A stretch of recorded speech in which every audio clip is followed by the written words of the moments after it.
Hi, my name is Sam Johnson and I'm a voice teacher. Today I'm joined here with a special guest, my friend and fellow voice teacher, Mark Reynolds. Hi guys, good to see you. We're going to be reacting to and analyzing Mariah Carey at the Billboard Awards that just happened a few days ago. Woohoo!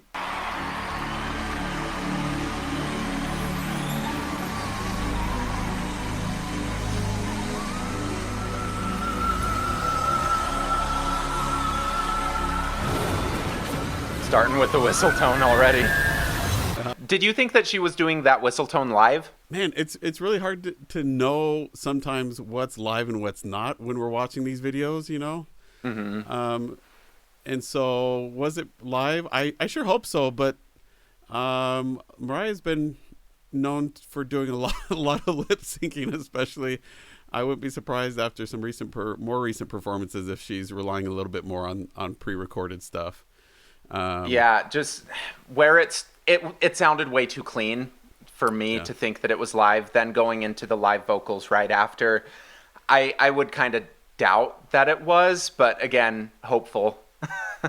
yeah, you know, and who knows? And one way or the other, you know, she made those recordings at some point, so it's still her. Yeah.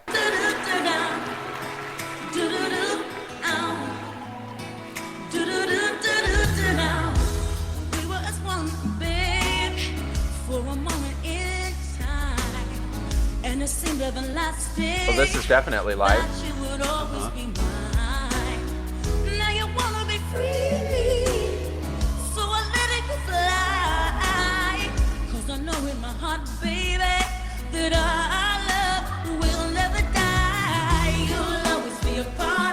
She is not getting a clean phonation. It's not a balanced sound right now. I'm not sure what exactly is happening with her voice, but it is not like the clean voice that I'm used to hearing through her recordings.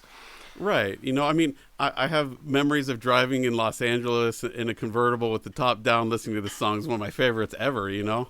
And we're used to hearing it's a great song.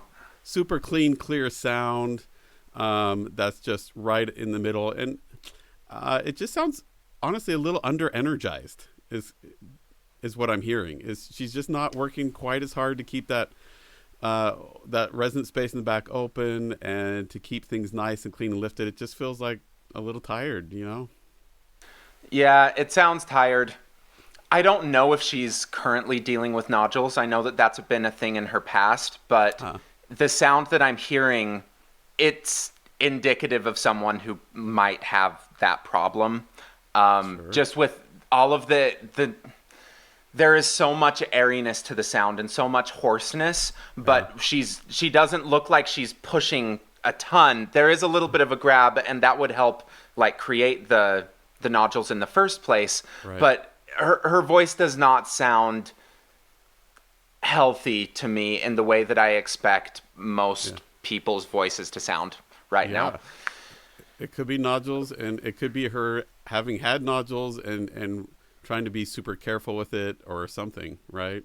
And again, I'm not a doctor. We're not doctors, and we're just doing this by what we can hear. Totally. You cannot know if someone has nodules unless you actually scope them and look on their vocal cord. And for people who don't know what nodules are, a nodule is basically like a callus on your vocal cords. So if you are singing in a overly aggressive way, a way that's not going to be sustainable, it's kind of like your vocal cords are just clapping together like that rather than gently coming together.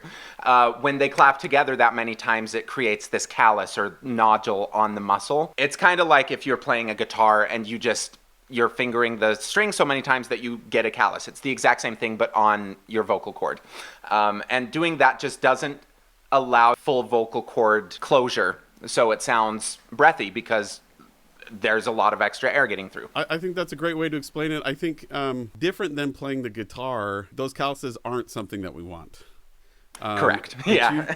It's a sign of vocal damage. And that something was either pushed too hard for too long, or something in the technique wasn't quite right, or maybe even they were just singing, not being hydrated enough. I mean, there's a lot of potential causes for nodules. And when you're singing as much as someone like Mariah Carey has in the past, that's something you have to be really careful for and watch for. And like Sam said, the big key here is if you find yourself stressing out, maybe you have nodules or all these other voice problems that might come up, it's about going to see a doctor and having them actually look at it. And so far, from what I'm hearing in her voice, it is not being used in a way that is going to prevent future damage at this point. Right. So now let's listen to more of it and see exactly what choices she's making might be leading to that kind of nodule situation.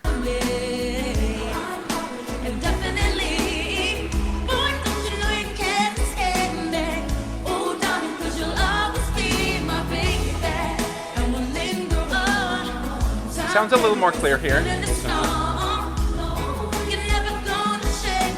also a little more energized too. Yeah.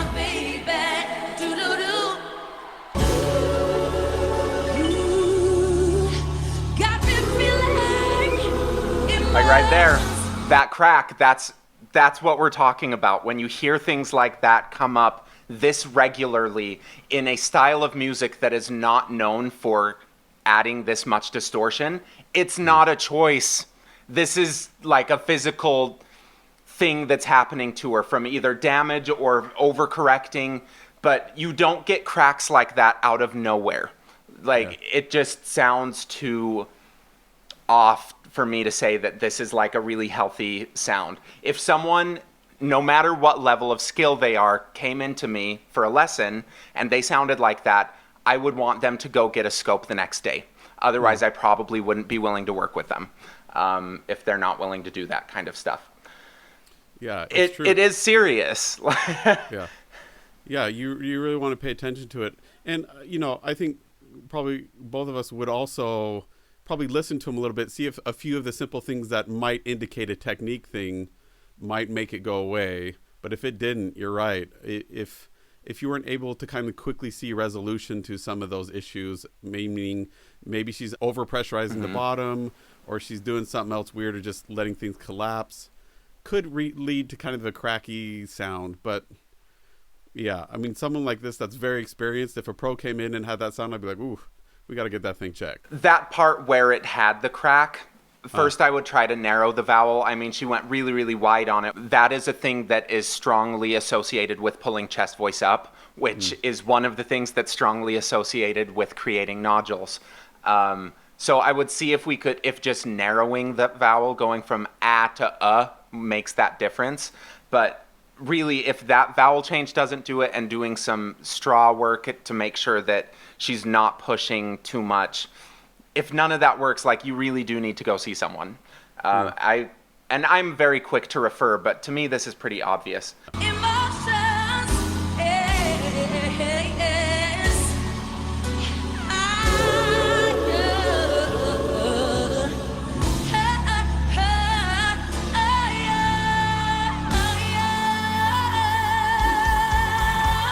I'm also hearing it with a lot of her onsets. She's using a very pressurized glottal onset rather than a nice flow onset, or even a creaky vocal fry onset would probably alleviate some of this pressure. But just every time she goes into that kind of place, that reinforces my initial kind of theory about what's going on. Well, and with that kind of glottal onset, I would expect to hear at least if not, it may be pressurized, but it wouldn't. I wouldn't expect to hear that white noise like I still am. And because I'm hearing that white noise with that glottal stop, kind of that glottal onset, same thing that you're talking about, that really is kind of a red flag that makes me think, Because that glottal onset, like, if I actually use it to help people get more chord closure, especially if they have lighter voices. So, for example, an exercise like creates this very clear sound. She's approaching in a similar way, but she's overdriving it. She's taking that sound to the extreme, which just causes not as fun situations.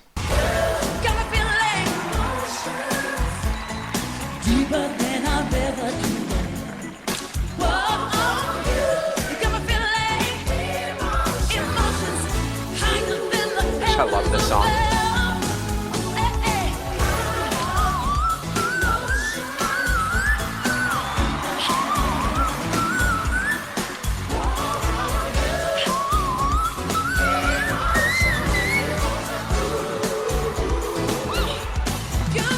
I'm pretty sure those were real though. Yeah. Can anyone learn how to do that? That's a difficult question. The initial part of me says yes. Then the other part of me says, well, it all depends on, can a person explore long enough and spend the time really trying to find it and play with it. I don't really, I'll be honest, I don't know the answer to that. I don't know if everyone can learn to lip whistle tone.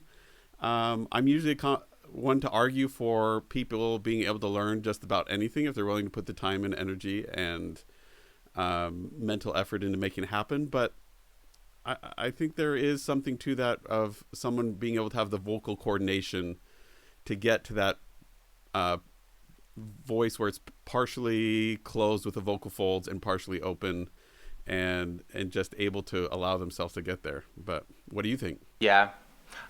In theory, I think it's possible, but in practice, it really isn't.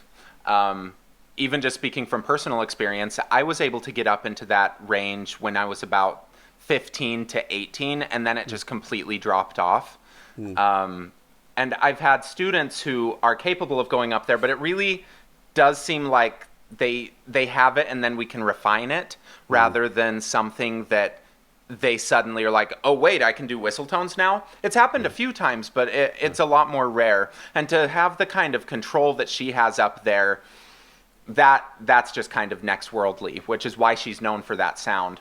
Her ability to make those sounds up there, though, man, why isn't she using similar coordinations lower in her voice with less pressure?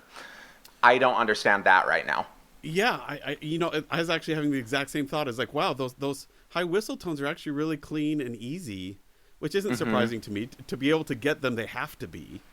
Exactly. Where like the area that she's singing, that she's getting the sounds that I'm more worried about, you have multiple options. You can get through it wrong, where she's practiced those whistle tones for like 30 years now, right? And she knows exactly what it feels like up there. And if she messes up, it's not going to happen. Right. Where, the area we're talking about, you can get away with it. Right. And I'll be honest, to what sounds to me in all of this, whether it's vocal nodules or something else, is that she just hasn't spent the energy in keeping her voice technique up. And at any time we age, with each year, sometimes day to day, our voice is changing and adapting, and we have to adapt with it. To me, it seems like she hasn't spent the time and energy in evolving with her voice as she's aged. It sounds like that there might be something there. Yeah, well, it just sounds like she's being. This sounds bad, and I'm usually more positive this, but she sounds like she's been a little lazy. Is that bad to say? Like, just as an artist, she doesn't have the adrenaline that goes through a young artist when they're performing. This is like old hat to her now, and it just seems like it's under energized, and she isn't putting the same energy into keeping her sound on her A game. And I think she's just kind of riding her career a little bit. Is that I think awful? that there might be some of that there, and it's actually not an uncommon thing for people who feel that they've made it to stop putting in the work. And the people who make it and sound good after 40 years, they put in work every single day. They don't stop practicing because the instrument changes. It's like with a guitar, moisture might affect and crack that guitar if you leave it out, and it's like something that people really have to worry about with really expensive instruments, is taking care of it well. And as that instrument ages, the sound changes. And for most other instruments, like, you don't need to completely change how you're playing, but with the voice, you need to make little adjustments every single time that it changes, and find ways to check in to make sure that you have a good, healthy baseline. In her defense, does that mean she's not working and she's lazy? No, I'm sure she's working like a dog. And when people get really famous, then you have to add the workload of doing so many shows and live interviews and benefit things and interviews and all these different things that go with being really famous, that makes it really hard to stay on top of the voice stuff. So you can imagine after years and years of doing it, that it's not necessarily just a matter of being lazy. It's just the prioritization goes, and it's just really easy to let that go for survival, right? But but then we see the results down the road, and they start seeing damage and issues going along with it. Yeah. And I know we haven't talked about it yet, but none of this is to take away from what this actually is. What do you tell everyone before they go out for a stage performance? There are like 3 things, right? Yeah, there's 3 things that I tell them to go out before a stage performance. I do this with my cast, with anything. It's first is to breathe, second's to have fun, and the third is that anything you do on stage is right. And part of that in here too is anytime someone gets up on stage, it deserves respect. So are we here like ripping her apart and saying that she's awful and bad? No, obviously she's worked really hard to get to where she is. And this show isn't about all these little vocal details and changes. It's about really what is she communicating and expressing here. But it's also our job, and we're trying to help you learn from these most talented expert people who've had long careers of how to make your art even better. So hopefully in 20 years, when you're a pro and up there, that same person, this art form has gotten even better and more well-developed, and we're not just doing the same thing year after year after year. This is called We Belong Together. She really does have the best songs. I didn't mean it when I said I didn't love you so. I should have held on tight, I never should have let you go. I didn't know nothing, I was stupid, I was foolish, I was lying to myself. There's a lot of press in the voice. Couldn't have fathomed I would ever be without your love. But if you watch the jaw too, it's a little more collapsed, and the soft palate's collapsed too. I mean, she's just not working hard to keep it open. I think that she's so concerned with not pushing too hard that she is not getting an appropriate amount of resistance. And so finding that feeling through something like the straw or just easy, like vocal therapy sounds, right, I think is going to give her some of that confidence back, because there comes a point where I am so distracted by vocal technique that I can't focus on the performance. Right. And, with this one, we know that she has the skills. Right. It's just like finding some thread that gets her a little bit more confident with everything and feel like she doesn't need to work as hard. Because right now, this performance is still awesome, but it's because like we know all the songs, we're already in. But I think that people should be honest with themselves and be like, if this was the first time I saw Mariah sing, would it have the same connection? Because we cannot, as like beginning performers or people who aren't one of the 5 most successful female artists in history, like we can't live on that. We can't ride the same energy that we know that Mariah is going to create with an audience of 100,000. Like it's not there for us. So we don't have this option. And it's a hard question to ask because she is amazing, but like it's worth asking.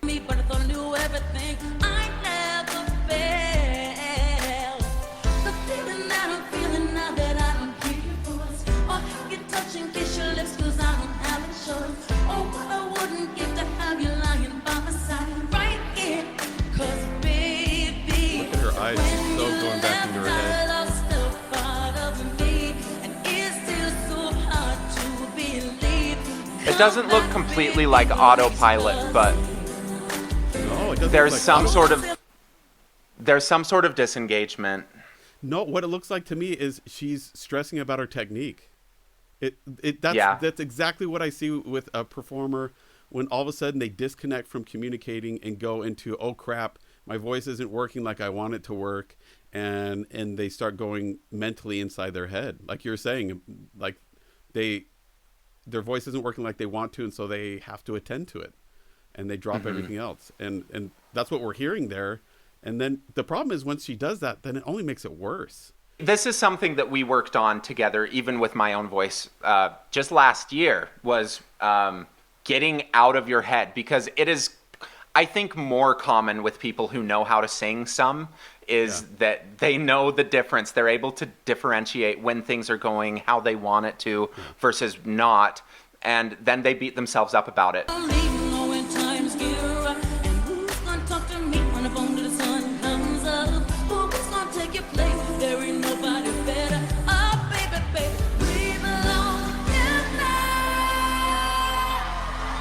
She's still able to get to the notes. It just has this tone that does not sound sustainable or healthy.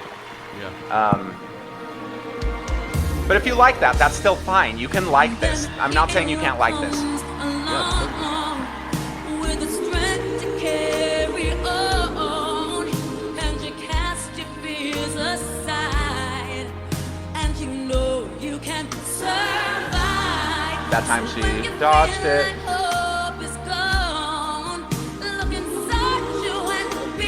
That just sounds like full chest, straight chest voice. She's out of balance with force and flow.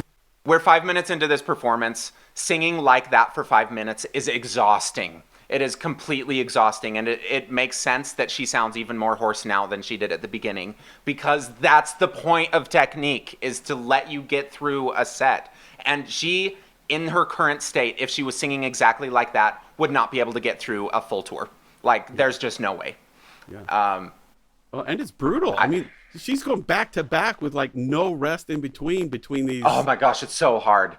And then the expectation, and she's listening to herself in her ear and trying to match the sound that she's supposed to make. I mean, what kind of a mind game is that supposed to play? That's got to be so hard, you know? And Absolutely. And I think to be able to get out of your head would be so hard in her position right there. So, I mean, considering it all, I think she's doing really well, but I think, like you're saying, there's just some issues there that if she wanted to go out and do a long tour, she'd have to readjust and refix and get in with someone who's going to help her reorient what she's doing with her technique. Yeah. An example, not saying that you should go try this at home, but just go scream at the top of your lungs for 5 minutes and then try to sing. It's the same thing.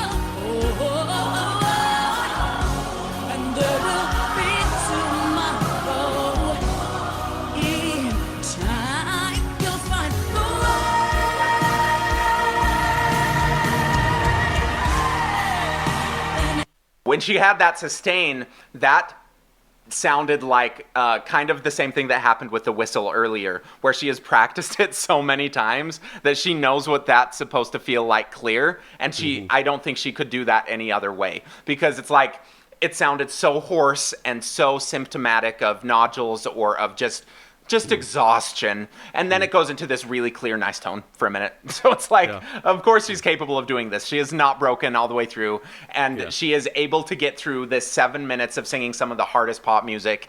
Even if it's not perfect, it's still good. Like, this is fun, but it's sad too. Like, and both exist at the same time.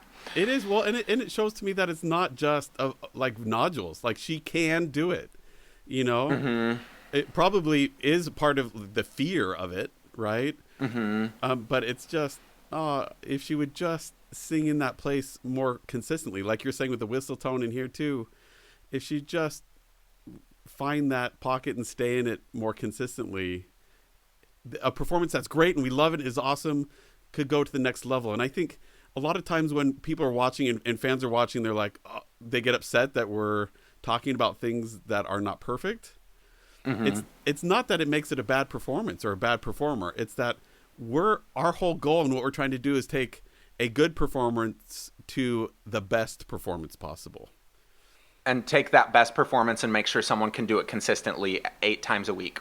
Exactly. And that's what we're hearing here, both of us, is it's a good performance, but she's suffering already within this single performance, and if it's day after day after day, it's just not sustainable. Exactly.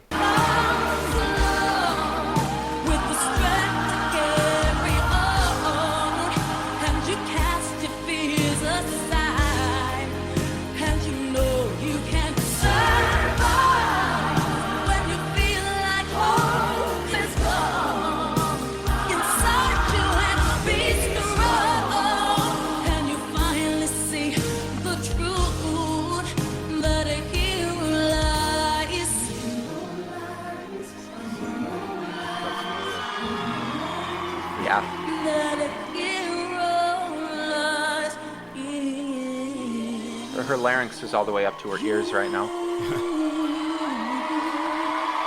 But those light sounds sound very easy. And then it grabs and then it releases completely. That sounds great. Look at her face there. She's not happy with her performance. That's a face that says to me she's thoroughly disappointed with her performance. I would agree with that. Yeah. Man, that is hard. That is so hard. That is one of the hardest medleys I've ever heard. Yeah. Yeah. Well, one of the things I heard there at the end too was her pitch was starting to sag. You know, it was a quarter tone under, even a little bit more. And I think a lot of people start looking at think, oh, she's singing flat, and think that that's a problem with her musicianship. It's not. It is not. It's a voice technique fatigue issue in this moment. She's probably singing the right fundamental pitch, but because of how it's coloring and things are collapsing, that it just drags the pitch down a little bit. So yeah. To me, I'm watching this is nothing to do with her musicianship, and that is a very important thing to remember. This and where she's at now doesn't take away from her career as a whole, and I really think that she has the potential to kind of get the stuff back, but it takes a lot of work. It takes so much work. And there's a point where it's not worth it, to put in that much work. But I mean, when you're one of the best singers like she is, I think it's probably worth it. Yeah. I mean, it takes a lot of work, but it also takes a lot of humility too, to go back and be like, you know what? I do need help. I need someone who can coach me through this. And I don't know. That's a very fair point. Maybe she does have a coach and she is willing to go through that, and she's just going through a rough spot, which she's human. Who can blame her, right? But I mean, we've been hearing some of these recordings of rough spots for the last 5 years. Right.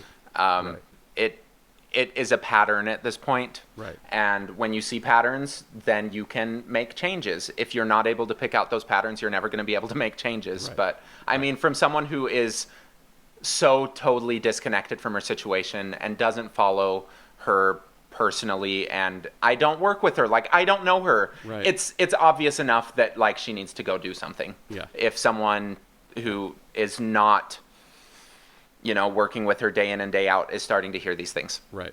And I think the other thing to point out is, does this mean like she's a has-been, over and done, can't get back to where she was? No, I definitely think she can. And in fact, I think if she wanted to, she could ramp up things and take it even further.